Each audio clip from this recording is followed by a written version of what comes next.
Hello friends, MO21 centre এর পক্ষ থেকে তোমাদের সবাইকে জানাই স্বাগতম।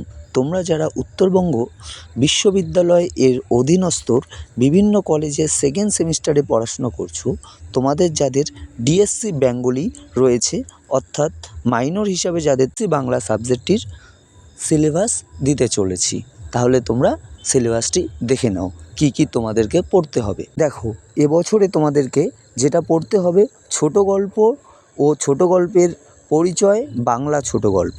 ছোট গল্পের পরিচয়ের মধ্যে তোমাদের যেমন পড়তে হবে ছোট গল্পের সংজ্ঞা, স্বরূপ ও বৈশিষ্ট্য, বাংলা ছোট গল্পের সূচনা, বড় গল্প, অনুগল্প।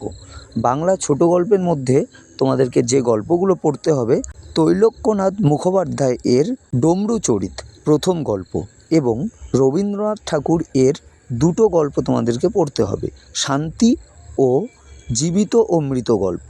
এই দুটি গল্প তোমাদেরকে পড়তে হবে। প্রভাত কুমার মুখোপাধ্যায় এর দেবী এবং রসময়ীর রসিকতা, এই গল্প দুটিও তোমাদেরকে পড়তে হবে। এরপরে রয়েছে বিভূতিভূষণ বন্দ্যোপাধ্যায়ের লেখা দুটো ছোট গল্প তোমাদেরকে পড়তে হবে, পুঁই মাছা এবং মেঘমল্লার, এই দুটি গল্প তোমাদেরকে পড়তে হবে। পরবর্তী তারাশঙ্কর বন্দ্যোপাধ্যায় এর তরুণীর মাঝি এবং কালাপাহাড়, এই দুটি ছোট গল্পও তোমাদের সিলেবাসের মধ্যে থাকছে। এছাড়াও থাকছে মানিক বন্দ্যোপাধ্যায়ের লেখা টিকটিকি এবং টিচার, এই দুটি ছোট গল্প।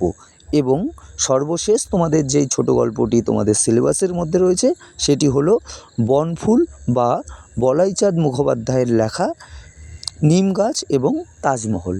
তো এই ছোট গল্পগুলো কিন্তু তোমাদের এবছরের সেকেন্ড সেমিস্টারের ডিএসসি বাংলা সিলেবাসের মধ্যে থাকবে।